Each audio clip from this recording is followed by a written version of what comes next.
Doc Stanley on the Kristal Hart Show, cable television's #1 female reporter, and it's produced the legendary Nazim Richardson. Nazim, Black History Month, the impact and the marriage of Black history and boxing. Thoughts on that? Well, as we know, when you look at guys like I remember being a kid watching Jack Johnson on tape, and honestly, Jack Johnson kind of made me kind of rougher on my uncles and them, and some of my grandfathers and them, because I was like, come on, man, you guys was chumps. Cause look at this guy, this guy ain't bowing down from nobody. He ain't backing up from nobody. And then once I got older, I realized how bold Jack Johnson was, which I would like to say again, and you're going to hear me say it throughout the telecast, and I hope they film it. If they want to stick a camera in my face, I'm going to mention we should pardon Jack Johnson. You know, it's amazing. Even in depth, they still won't pardon him. But we saw Black history. We saw when our Black heroes in boxing, like like Joe Louis and them, they lifted our people up. We didn't have a lot to hang on to at the time, and these guys paved that way for us. That's why I think these two fighters we have in this fight are great ambassadors, because this will let young kids see you can conduct yourself like this and still be special and still be successful.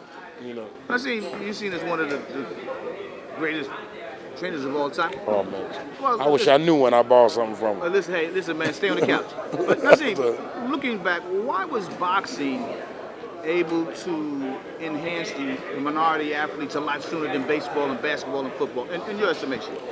Well, like I said, again, it's the poverty situation. Coming from the impoverished areas we were fighting anyway. You know, guys were fighting anyway. So they honed their skills on the street and then took it into the ring. And that's what we're actually missing now. See, you're getting fighters now, if they get a scratch, if they get an ingrown fingernail, they stop the fight. Stop the fight, why? You got to stop the fight now, yeah. Because they're not coming from that mental toughness that we had to endure. You got to realize, back in the days, you go back and look when we were kids coming up, you start looking at the 40s, 50s, and 60s, shit, our mamas could have fought. It's rough. I know Big Mama, rest her soul, she was rougher than some of these fighters I've seen now. I told my mother one time how much they was fighting for. I think it was Mike Tyson. I said, they fight for like $40 million. And she said, I said, Mom, for $40 million, I'll fight you. She said, ain't no guarantee you win either.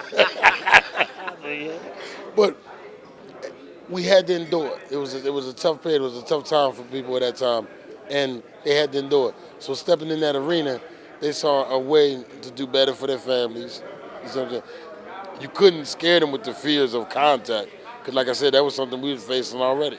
You know what I mean? So, but it's the heroes that grew from that, the Jack Johnsons and the Ray Robinsons and all those guys, they showed us that we could progress. Yeah, oh man. Jersey Joe Walker.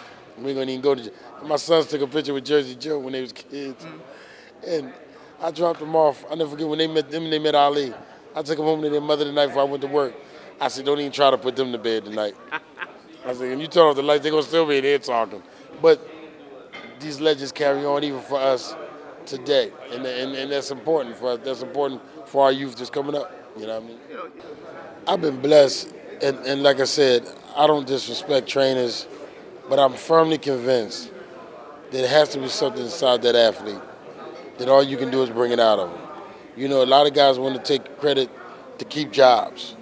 You know, I've seen traders manipulate an athlete's mind to make them think that it's because of all the things that they told them to do that the reason why that athlete. I don't care what you can go right out here. If we sat down right now and Phil Jackson drew up a great game plan, and at the end of it, you set a pick and gave me the ball and I'm supposed to slam it. As great as that game plan is, y'all can pretty much forget about that one. If Nazim got to slam the ball, y'all can pretty much hang that up. So, and this is where we are. I always, in the gym, I tell kids, I say, if a gun is in the middle of the table, nobody's afraid of it. It's only when it's an operator behind it that fear comes out. And there's some truth to that. But if there's no bullets in the gun, even with that operator behind it, eventually you'll be exposed. So I have a great deal of respect for Freddie Roach, as I do for all the trainers who I know are committed to the sport. You know what I mean? And I won't badmouth trainers. There's trainers I don't like their habits, but I won't badmouth them because I look in the gym and I try to find one good thing, and I say to myself, that kid he got could be anywhere else. Were you surprised that you took this right? You know. Who, Pacquiao? Yeah.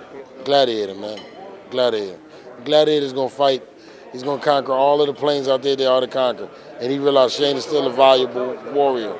And so he's are we ready to rock, baby? Shane said he ain't going the distance. We got 12 rounds to see about that. Hey, Nazim. Doc Stanley on the Kristal Hart Show. We just talked to Nazim Richardson, the trainer for Sugar Shane Mosley. Mosley said he doesn't see the fight going the distance. Nazim said 12 rounds. A lot of people, 7-1 thinks his odds are too big, but the two warriors, two gladiators, and I think Sugar may have a little sweetness left in this big fight. May 7th, the day after Willie Mays' birthday. Doc Stanley on the Kristal Hart Show, the #1 and prettiest female reporter in cable television.